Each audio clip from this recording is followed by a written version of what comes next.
Aloha, welcome to Holistic Mojo. I am Jamie Sahara Lee, and today I want to open up a conversation around the masculine and the feminine and how we treat each other and expectations and judgment and other kind of hot topic words that I feel that we might have lost the understanding of, or that maybe were solely created for the purpose of undermining our power as humans. And before we start, I want to say that as I use the words masculine and feminine, male and female, male and man and woman, that I'm not talking about just gender. It's a broader scope. It's the masculine and feminine within each of us. It's the light and the dark within each of us. So it's a little bit more of a broad topic than just man versus woman or woman versus man. But what I've just been seeing in the world around me and within my own world these days is a lot of blame and a lot of disconnect and a lot of, or shall I say more, a lack of self-responsibility. That we look at each other and we're afraid to have expectations because we've been taught that expectations are not good, that expectations are what's going to set up any relationship, whether it's in the family or a romantic relationship or a friendship relationship, that expectation is going to kill that relationship. And maybe it's supposed to. Maybe expectation's not such a bad thing. Maybe it's the way we're looking at it, that, I expect something from someone, and if they don't give it to me, I look at it like it's a bad thing. But why is that a bad thing?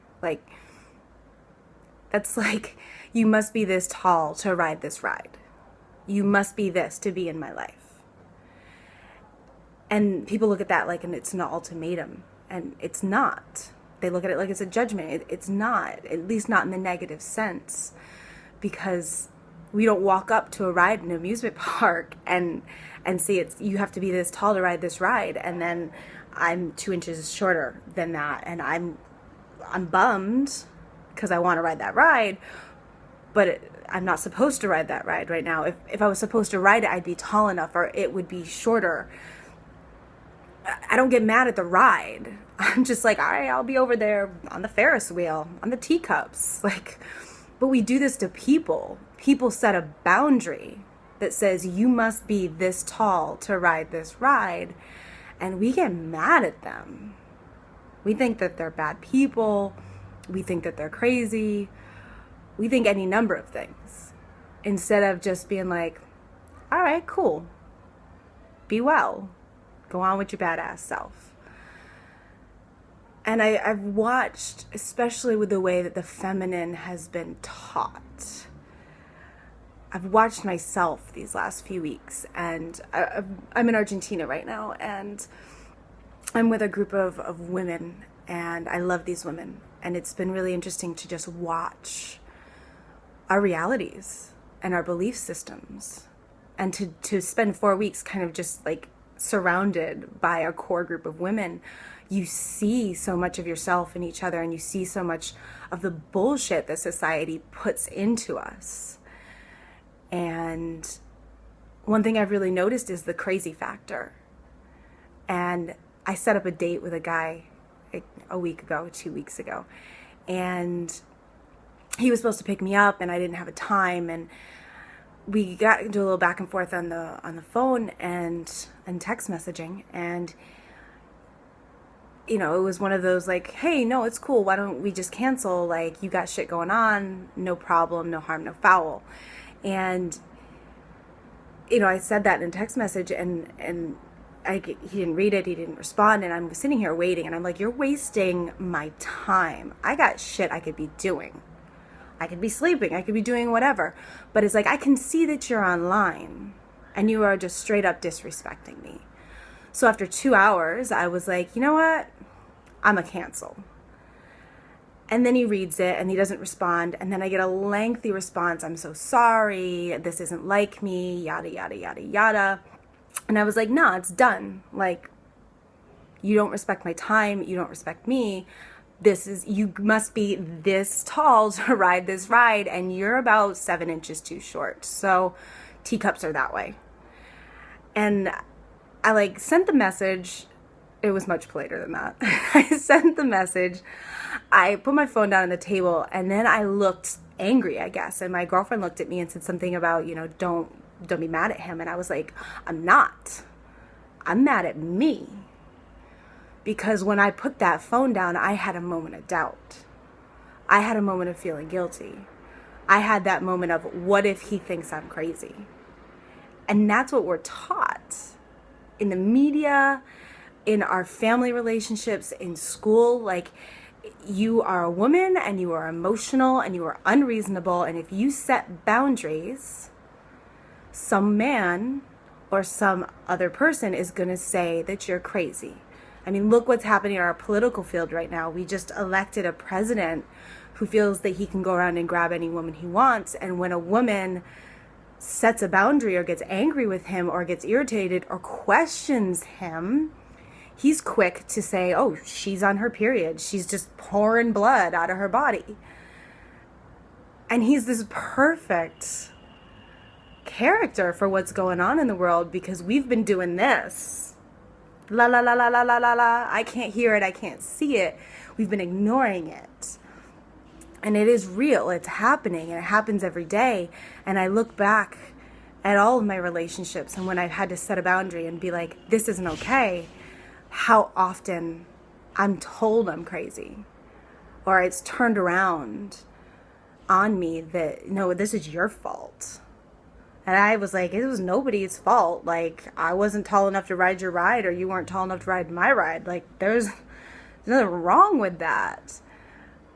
But that's where it's put. It's always a blame game, because we can't just accept that not everyone is for us, and we're not for everyone. So that's kind of where I've been at, and watching that, and I don't have any answers on how to change it, aside from just working on it myself and trusting in myself when I set a boundary that it's exactly where I need to be. And if somebody doesn't like it, then that's not my issue, that's theirs. And there's no such thing as right or wrong. Like, it's just where I am. It's just where somebody else is. So I would love to open up conversation around this and see what other people are feeling about it. So feel free to use the comment section below to expand on this a little bit more and offer up your opinion. And I just ask that everybody be very open-minded and open-hearted, and conscious and respectful of each other. Because if anybody is not being that, then, your comments will just be deleted. So troll away, but I'm gonna untroll you. So before I go with this topic, I wrote some poetry a few weeks ago. It's been sticking with me. I wrote it because I was on a train and I was watching a dance piece, and I was watching a lot of dance pieces, and I just kept seeing the same antagonistic relationship over and over and over. Violence towards women, violence towards men. Like, there was no like beautiful piece about love. It was all just like, he hurt me, she hurt me. And I was like, you know what, ladies, we gotta stop this shit. We gotta stop pointing the finger at men. We gotta start looking inside. We all, as humanity, need to start looking inside. Because I don't know about you, but I'm not interested in an antagonistic love anymore. I'm not interested in having my partner poke fun at me, or put me down, even if it's a joke. Like, I don't want to do that to another person, and I don't want that done to me. I've watched that my entire life. I just want love, and I want respect, and I want compassion, and I want to live that and breathe that and fuck that. Like, I want I want all of that, and I'm tired of this bullshit, and I'm tired of people trying to hold others to an expectation that they're not willing to hold to themselves. If you're not getting what you need, then you need to leave. You can't expect the other person to do it for you. You got to vocalize it. So this poem is called An Open Letter to the Feminine, and I hope you enjoy it. Ladies, I am tired of hearing about how the masculine has abandoned us when it is we who have abandoned ourselves. We are the ones teaching our daughters that sticks and stones are just his way of showing affection, leading them by example, carrying the weight of the world, handing it down to them as we light the flame beneath our own feet, tied to the stake given to us by our foremothers. Our daughters are listening to our circle talks, learning our victim stories, that this is how things are, that he is a man, and this is what men do. Our sons are watching as we pack condoms into their father's carry-on baggage. We are the ones teaching them how to honor the feminine, by how we demand to be honored, by how we honor ourselves. We are failing the masculine, allowing him to play the warrior on the Xbox, but never requiring him to take his place in this world. Do not fill his shoes while rubbing his feet. Allow him to take his place by taking yours. If his shoes are left empty, cast them outside the door. They are not yours to fill. Honor yourself. Respect yourself. Love yourself. Release your stories of betrayal. Look into your blood-soaked panties. Submission is a new word to our lineage, taught to us by those who fear the sacredness of our wombs. Let a man be a man. Put down your sword and shield. This is not your war. If you want to fight, fight for yourself. Demand more. Be more. Heal yourself. Heal your lineage. Wash the memory of fear from your bloodline. Step into your heart. Remember that you are love, bathed in moonlight, dancing naked, dripping your sacred blood. A mother planting seeds in the mother. Teach our children a new way. Leave this world better than you found it. Leave behind a world saturated with love. Namaste.